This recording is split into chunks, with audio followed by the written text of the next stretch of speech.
Hello everybody, how are you guys doing? This is Rob of Rule of Two Review. Welcome back to the channel, and today we're going to revisit one of my favorite topics in the world. We're going to revisit the idea of a Nintendo Switch 2. Now, I know that a lot of people roll their eyes when they hear Nintendo Switch 2 or next-gen Nintendo console, Nintendo Switch Pro, and all of that stuff. It's been a crazy ride the past few years ever since the Switch launched, which coincidentally is 5 years ago as of today. What are the odds that this video is actually coming out on the exact 5-year anniversary of the Switch? Pretty insane how fast time has gone, right? It feels like the Switch literally just launched. But I think when we look at the idea of a next-gen Nintendo console or a Switch 2 or a Switch successor, whatever we want to call the nebulous idea of a new Nintendo machine that is not a Switch Pro, I think that part of the reason everyone's been so focused on it for so long is partly because of when the Switch launched, right? It launched at a strange time that didn't exactly line up with the competition. It's one of the first times we've ever really seen that happen. And that is partly because the Wii U, as much as I love it, didn't do so hot in the sales department, so Nintendo moved on from it sooner than later, released the Switch, which became mega popular in the middle of the life cycle of the PS4 and the Xbox One. And so once Sony and Microsoft moved on to their now PS5 and Xbox Series X, it's a whole different ballgame when we look at what Nintendo is doing. Now, the Switch is fantastic for what it is, both from a technical standpoint as a portable that also plays on your TV, and more importantly, from a library perspective. I think the Switch is great. It's still my overall favorite gaming platform on the market right now, and I do also own a PS5 and an Xbox Series X. But every day, we're getting more and more to the point where Nintendo needs to consider moving on to something a little bit more power capable. Yes, the constant good sales of the Switch is worth noting, and that does play into the situation, but there's also the power thing, and Nintendo can only allow themselves to be behind in power, at least significantly behind in power, I should say, for so long. It's maybe not the exact same scenario as what it was with the Wii and the 360 and the PS3 at that time. Now things are changing, and I will be the first to continue to sing the praises of Nintendo's actual sales success. So clearly, they are still in the middle of seeing amazing sales with their underpowered Switch, and again, that's because it is a great machine with a great library. But eventually, that kind of goodwill, that runway that they're riding right now, will run out eventually. And I think that it's okay to kind of look forward and consider when that might happen. Now, the conversation we're going to get into today is also more revisiting the way I've been talking about a next-gen Switch for the past, 18 months to almost 2 years at this point, as well as some recent information about some sort of graphics coding that somebody found, stuff that is way above my head and I don't truly understand, but it started a Switch 2 conversation recently. And then there's also a comparison to the recently released Steam Deck and all sorts of things going on. So yeah, a lot to talk about today, and I'm excited to get into it. Before we dive any deeper into the next-gen Switch talk, I like to remind you guys I'm always trying to grow the channel here on Rule of Two Review. I am closing in on 20,000 subscribers, which is very exciting. I upload every single week. I talk about all things Nintendo, all things Metroid, and all things gaming. So as you watch this video, if you seem to like what I'm doing and what you hear, then I hope you will consider subscribing to the channel. So I want to do a quick recap of two things before I start getting more into my personal thoughts here. And, the main thing is what I just referenced that kind of started the current Switch 2 conversation. And it's the fact that somebody apparently data mined from an actual, it kind of sucks, but it's an actual cyber attack against NVIDIA, who of course makes like the graphics chips for like the Switch and all sorts of things. Again, I'm not a tech guy. I don't really understand GPUs and CPUs and APIs and all those things I just don't get it, okay? So I can only talk about what I've gleaned from the information being discussed by smarter people out there who know the tech side better than me.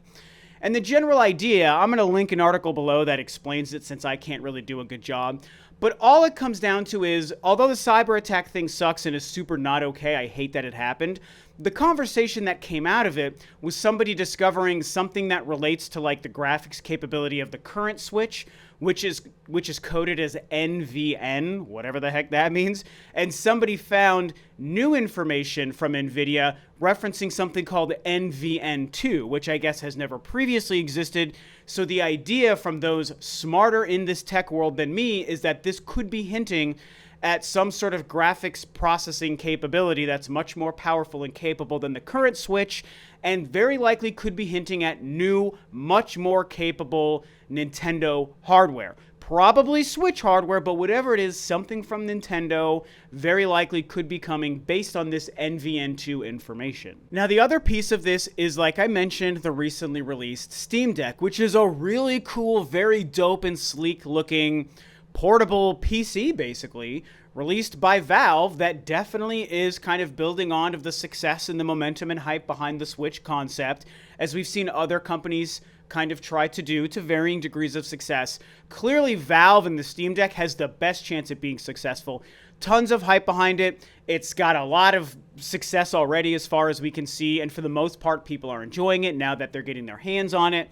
There's been some things about temporary, stick drift and all that stuff, but they patched and fixed that. The big conversation happening behind the Steam Deck is that while it's really awesome and dope for what it is, especially at a very competitive price that we know Valve is losing money on every sale, some people are talking about, and this was even brought to me by a good old school friend of mine, Terminator Juice, who I know through YouTube and doing his podcast a couple of years ago.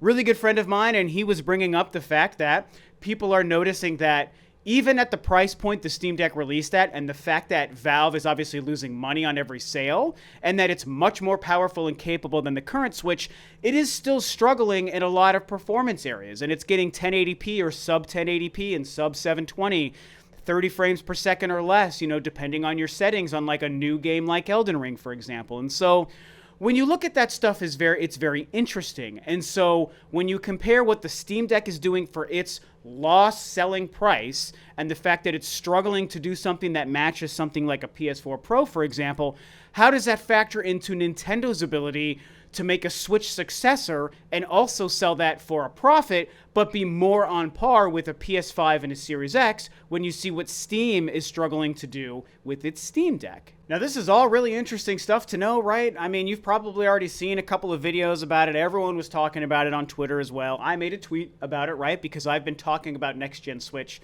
for a while, which is going to become the meat of this conversation in a second here. But I think it's worth pointing out, some of these things when you consider if a Nintendo Switch 2 is coming sooner than people think because of the NVN2 thing, or if it's not coming as soon because of chip shortages, which is a worthy thing to bring up that I haven't really spent much time on in my conversations, and because of the Steam Deck comparison. And if Steam and Valve are going to struggle to make money on a significantly powered handheld, how could Nintendo do what Steam basically can't? They're both huge billion-dollar companies, but at what point does it become monetarily feasible? It's all good stuff, and so that's where I kind of step away from those conversations because I'm not a Steam Deck guy because I just don't care about portable gaming, even though I love the Switch. I play it on my TV, I don't play it portably. And I'm also not very tech savvy, so the NVN2 thing, it's interesting, and I take note of it, and it definitely aids in a lot of my theories, but I'm just not educated enough in that tech space to be able to confidently talk about NVN this, NVN that, NVIDIA, whatever, GPU, CPU. It just doesn't do much for me. So I then just talk about my overall conversation I've been having for almost 2 years, like I said, about when and why I think the Switch 2 is probably coming fairly soon. So this is where it becomes important for me to revisit the things that I've been saying about my personal predictions. A prediction is a guess. This isn't insider information or leaks, okay? That's not what any of this stuff is. This is just a guy who's a fan and a lifelong gamer of 40 years talking about his predictions and guesses because I've been following the industry and Nintendo and companies like them for almost 4 decades, right? And so what I've been saying since it was probably early 2020, so are we, early to mid 2020, so we're literally between 18 months and 2 years that I've been saying this exact thing. And it's important to hear exactly what I'm going to be saying.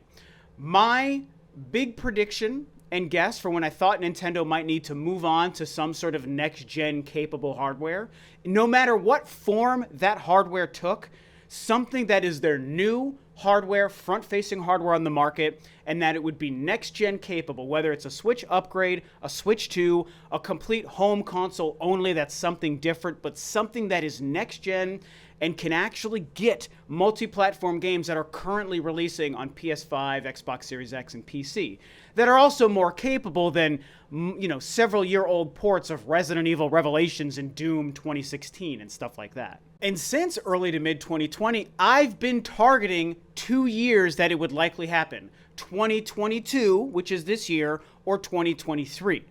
Now, here's what I think currently. I really don't think 2022, this year, is when we're going to get the next Switch or the next gen Nintendo console.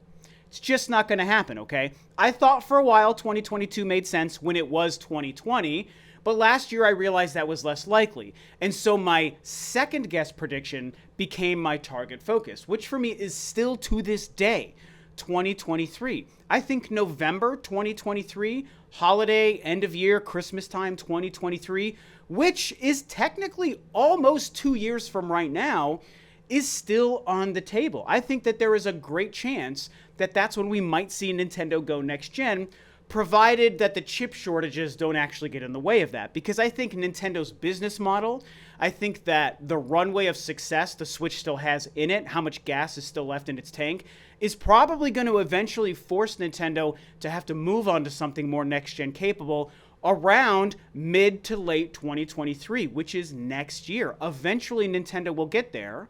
And again, that's almost 2 years from right now. When I talk about the end of 2023, I think people think that I'm talking about, 5 months from now. And that's not the case. Think about the end of 2023, you guys. That's almost 2 more years from right now in early March, roundabout. That's a lot of time for the Switch to still exist as its own machine. And so my hard prediction is truly by December 31st of 2023, that's what I've been predicting for 2 years and still predict we might see a next-gen Nintendo console. And now I think the reason I felt it was important and valuable for me to reiterate this stuff and make just another kind of video randomly reminding you of things I've been saying for a while is A, because the Switch 2 conversation started because of the NVN2 thing that's been going around, and B, because we've also seen people say, oh, anyone can predict that Nintendo is working on a next console. Of course they are. I can say it every single year, 2019, 2020, 2021, 2022, and eventually I'm going to be right because, of course, we know they're always working on something. And that's true. I've called out other people for basically making educated guesses and making it sound as if they were just the most accurate person in the world. But I want to separate what I've been saying for 2 years and am continuing to say right now from those kinds of predictions, because I haven't been making vague predictions. I've been firmly stating 2022 or 2023. I have not been predicting 2024 or 25. I've really said it's not going to happen in 2027. This 10-year plan thing, halfway through the Switch's life cycle thing, I don't really buy into that, even though, yes, those quotes have been out there. I've been hard predicting 2023 is the latest time we would see that. Right now in March 2021, I still believe that. So here's the thing. If we reach January 1st of 2024 and we haven't seen a next-gen Nintendo console in any way, shape, or form, whatever form factor it takes place in, then I will be wrong, okay? So I've been sticking to a specific window of time that has been my prediction, and I think it's worth calling that out. Tell me if you guys agree with this or not. I think it's worth calling that difference out from somebody who's just been saying nebulous, oh, it's going to happen, it's going to happen, it's going to happen, so that whenever it happens, I'm right just because I've been saying it's going to happen. That's not the same as making a targeted prediction and seeing if that happens or not. I'm committed to my target prediction of 2023 that I've been saying since 2020. God, saying all these years over and over again makes your brain just start to fry itself. So hopefully you guys can follow as I'm just spitting 2020 years out left and right. But I'm sure you guys can follow what I'm saying, as awkward as it is to repeat here, right? And so that's been my prediction. I'm sticking to it. I'm not changing my prediction based on NVN2 this or Steam Deck that. I've been saying 22 or 23 as my target dates. When it was 2020, I was more putting my money on 2022 than 23. Although I've always said 23 was a possibility. Things have now changed to the point where I obviously don't think it's this year, but I still think next year, man.